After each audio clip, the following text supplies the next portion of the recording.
He was Lord of the dead because he had known death.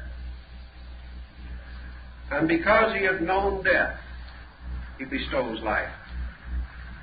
And he bestows that which he knows. And he redeems because he has been redeemed and has risen triumphant over death and is therefore King of death. We find exactly the same concept in the Maundy ceremonies and services preceding Easter, where death rules the world for 3 days and 3 nights, where the candles are extinguished upon the tripod altar, where the disciples depart from their Lord and leave him in the darkness of the great pain. And therefore, in the Osirian cycle, death destroys death, overcomes death, and Osiris sits throned as the guardian of souls through the mystery of death. He has walked before them. He has left his marks upon the earth. They follow in his feet, or according to his steps. They return to him. They become him. And he carries them across the mystery of the other life.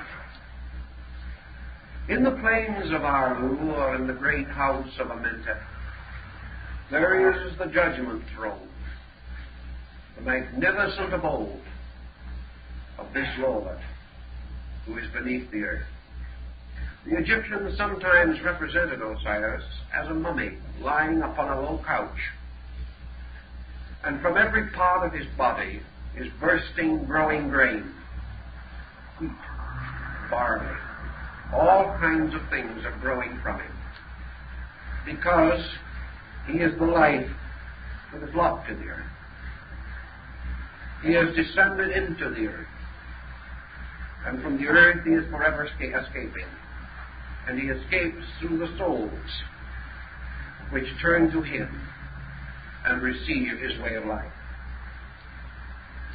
Thus, in the underworld, there must be quite an empire envisioned. And on the threshold of this empire is the great experience of the transformation.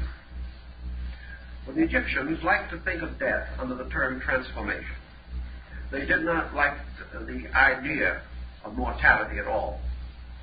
Therefore, it was the great change from one thing to another, from one place to another. And to prepare and appropriately devise this occasion, the Egyptians had their magical mortuary rituals. With the Tibetans, these rituals were usually imparted before death. In Egypt, it was assumed that the soul, in the form of the ka, which locked within it the binu, or rational part, with this being, seated like the bird upon the tomb, could read the inscriptions, listen to the sounds, accept the instruction, and be guided thereby. Because of the fact that the Egyptian was also a rather conventional man in many things, the religious ceremonies of death were very elaborate. But the Egyptian was not much of a mourner.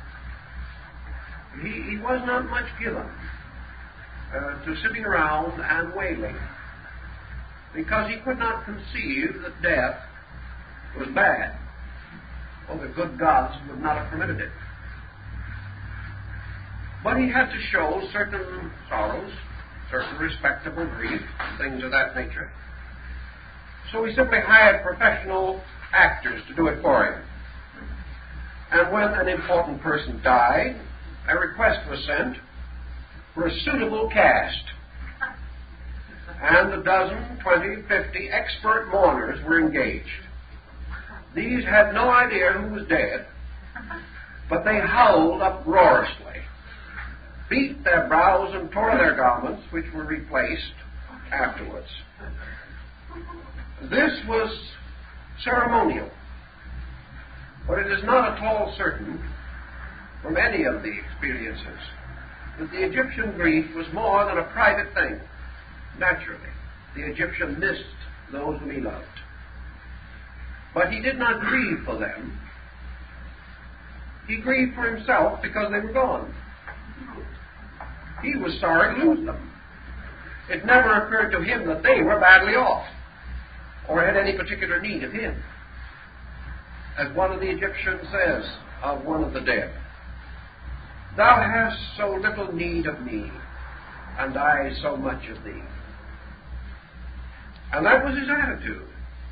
If there was any real consoling to be done, it should be bestowed upon the living. They were the ones who might have to change their ways of life, might have to make adjustments, might have to bring up children fatherless or motherless. They were the ones who had the harder part, because actually those departing followed the way of all life. It was just as natural and normal as changing your clothes. And it was the larger sorrow for those who remained here.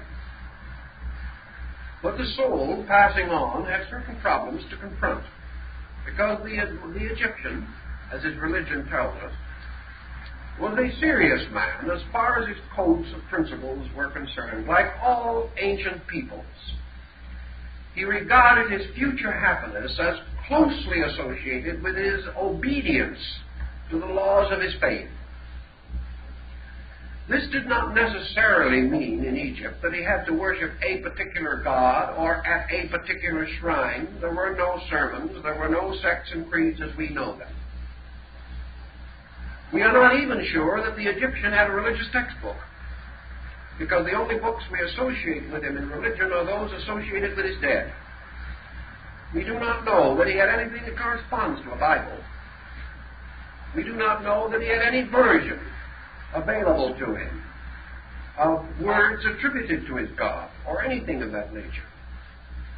But he was permeated with a code that extended throughout his culture. And this code was a very simple one, essentially. It was a code to keep the law, both the law of God and the law of man, to live uprightly, to pay his debts, and to leave this world a better place than he found it, if such was possible to him. That he should not have inordinate attachments, unreasonable desires, or selfish ambitions. And the great negative confession of the dead, as found in the book of Coming Forth by Day, tells us that if he in any way took seriously this tremendous credo, he must have been a reasonably honorable man, because I doubt very much if anyone could say upon obligation and oath today that he was doing as well. Now the Egyptologist laughs it off, and we must give him his due, because you will hear from him again someday. He tells us that the Egyptian never attempted to live it. If he did not attempt to live it, then his entire religion was a travesty. And we are inclined to doubt that that's possible. Men do not build such tremendous things. They do not sacrifice for so many centuries, bestowing all that they have upon the glory of their gods, simply because they are not believers, or because it means nothing to them. In Egypt, as in modern Israel, men built first the temple, then the home. And that is the concept everywhere in that world. We cannot believe that it was totally insincere. More likely, more reasonably, the Egyptian realized, as we all realize, that he would fall short of perfection. But like us, he had a hope. In fact, he had several hopes. Some of them rather concrete, at least to his thinking. One was that the world was ruled by a God who had suffered and died as he would suffer and die, betrayed by his own brother. Furthermore, that this God had given birth out of himself to an eternal Son, his own beloved and only embodiment, and that this Son was an intercessor for the souls of the dead, and that the Son, speaking to his Father, asked forgiveness for those who fell short. The Egyptian also believed that a degree of failure was not as catastrophic as it would be in a different type of religion. Because, remember, he believed that there was a gate of the west through which he would pass into darkness, but also another gate in the east from which he would be reborn. He therefore held the doctrine of rebirth, and this gave him a conviction that perhaps he was not intended to be perfect all at once. He was rather intended to do as well as he could and be able to honestly say that he tried, and tried hard. And that seems to be the principal thing required of him. Beyond that, at the time of death, he was given a series of formulas, magical invocations, which he neither understood nor was able to generally apply. But each of these formulas would take him by one of the guardians of the darkness, and therefore would bring him safely into the judgment hall where his true nature could be properly and honorably assessed. For Osiris was also a god whose body was filled with eyes, as in the story of the Papyrus of Ani. And the eyes of the god Osiris saw in all things and in all directions and through everything, seeing the hearts in things, and not deceived by the appearances or even by the minds of those things. Thus the Egyptian probably had a faith, a reasonable belief of a probable salvation. He also recognized, however, that in this world he got poor training for another world. Long before it had ever occurred to the majority of Western men, the Egyptian was beginning to estimate the problem of what he was going to do when he got into these wonderful houses of Amentet. He was not foolish enough to really think that he could plow the back 40 acres in the Elysian fields. He was not so completely lacking in imagination that he assumed that he could continue forever to have his slaves or to build monuments to his own memory, which may have been one of his principal avocations during life.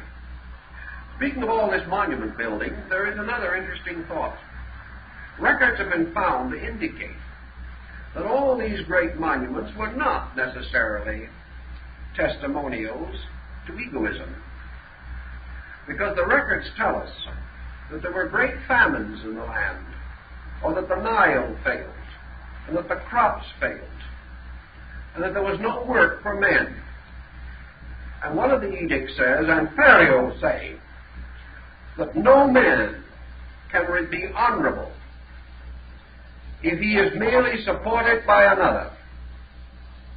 Said it is wiser to provide work out of the treasury, so that all men will still be paid for what they do, and idleness will not be rewarded. Now, we could bear that in mind on a number of occasions. Pharaoh apparently did have a God whispering in his ear at that moment. But in any event, the Egyptian, assuming that the soul had passed in its own way through the great trial, the psychostasia, which we have described to you on many occasions, and which perhaps we can not go into detail in again. The psychostasia does not represent an arbitrary code. The psychostasia did not mean that all men must pass the same test, for there was not some blazing covenant upon the walls of heaven. Each man had to be weighed according to his heart and its relation to truth. Therefore, if his heart was simple and he kept the law, the balance was still maintained, and he was permitted to pass on. Heaven was not for the scholar alone, for the wise man, or for the man who had cultivated virtues knowingly all his life. The great judgment's fall also found it good to weigh the heart of the simple man and reward him according to his simple works. No more was requested. He was not expected to know what truth was. He was only expected to keep the faith he had and live according to the good in his own light. So he passes on according to the Egyptian legends and fables, and in life he was a man of consequence, a very popular man in the community. He was the moneylender. Now, the moneylender in Egypt usually had his office on the steps of a prominent building. Here he set up his little scale and charged as usurious a rate of interest as the conditions would permit.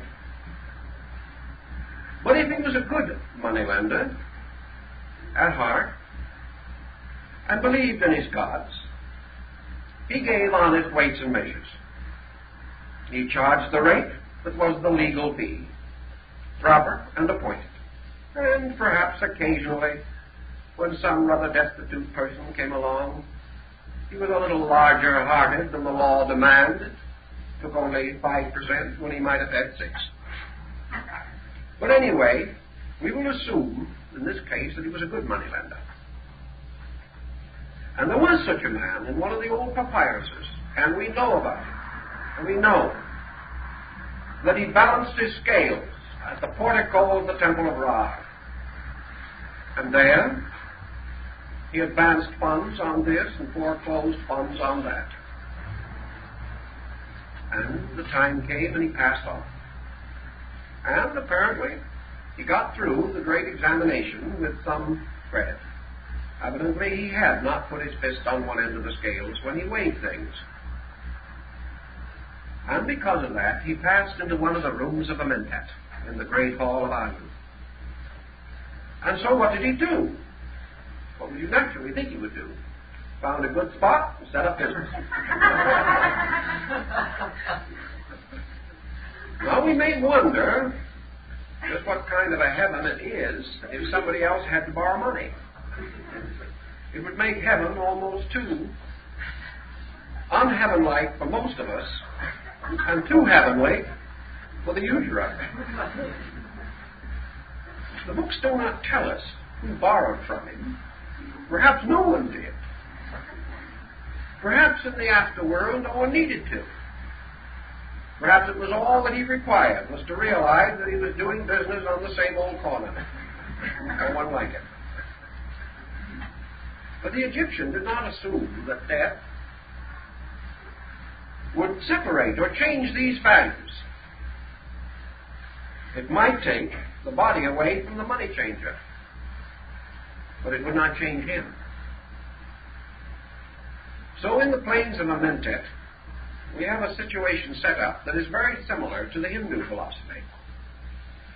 Namely that in the afterlife, we live on in the consciousness that we have already developed, whatever it may be. The story of the moneylender is probably fabulous, but at the same time, it points the principle that heaven, for each man, must be the place of his own fulfillment. He must do the things he believes. He must find the rewards he expects. And a heaven suitable to Socrates would be very, very unsuitable to the moneylender, and vice versa. Those who have sought great and wonderful truths would not be satisfied with their little ethereal cottage on the by the side of the eternal sea. Each, according to his inner life, passes into another world. There goes on being himself, dreaming the dreams that have kept him and maintained him or directed him during his mortal existence. Now, if this person did not pass the great judgment. He might go to places which were not so pleasant. But there was no concept of hell. What he really did was to go to the kind of a place that he had created upon the earth. If he had made a bedlam out of his home, he would find a magnificent domestic bedlam waiting for him. He would go right on, causing the troubles and experiencing them. Because the Egyptian had already learned, as the Greeks learned from him, and they have told us, that the Egyptian concept of the afterlife was that each individual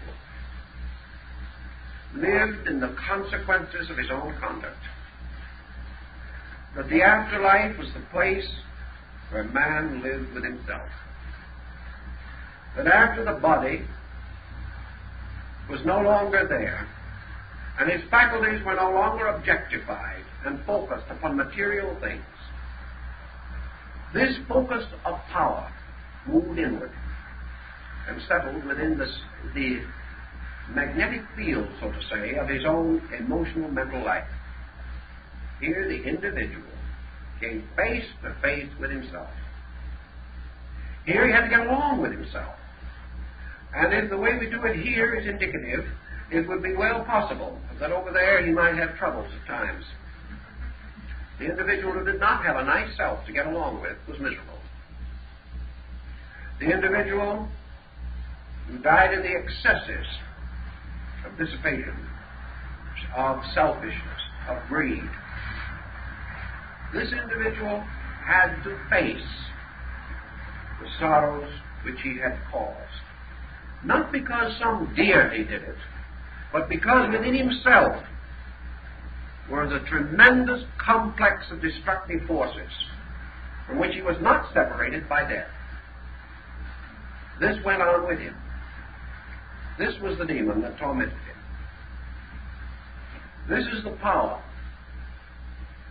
of Apep to beguile him.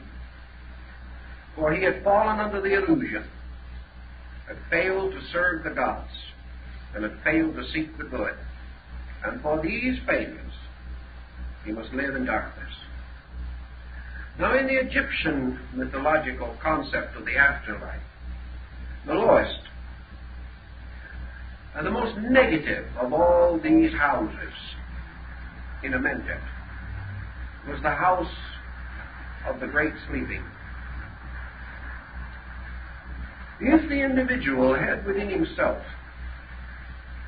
no light, no dream, or if in the terms of the ancient times he died denying the gods and denying his own sharing in them and denying his own part in the afterlife, this had no essential effect upon his drifting into this world beyond, but it meant that he drifted there with a state of internal rejection. As the old texts tell us, this man, though still alive, refused to live. He said, "I am dead," and never questioned who was saying it or how the dead could know that they are dead. He had preconceived his own destruction, his own annihilation, or through the evil of a conscience had declared that he was not fit to live. And upon his departure was utterly and completely ashamed of his conduct in life and realized or believed that no good could come to him. Such as these, according to the Egyptians,